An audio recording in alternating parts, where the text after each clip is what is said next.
অনেক বড় এই দুমুখী সাপটা।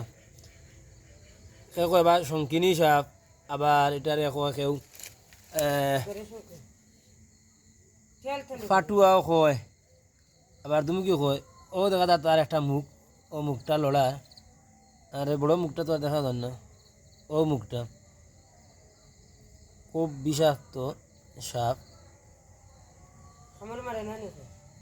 কিন্তু এই সাপটা খুবই নিরীহ সাপটা।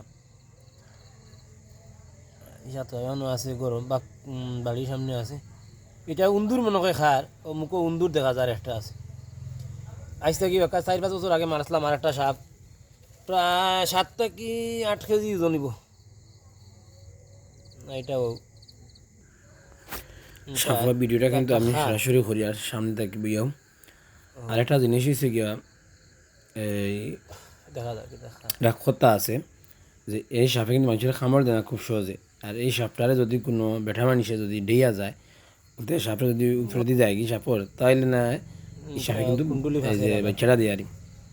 তো কোনো পুরুষ অনেক লম্বা মানুষের সাপটা। না ডেইলে সাপে কোনো বাচ্চা দেয় না, একটা কথা আছে। এ কারণে এই সাপটারে খোয়া হয় যে অনেক সাপটা লম্বা, পুরুষ মানুষের ডেইলে সাপটা গর্ভবতী হয়।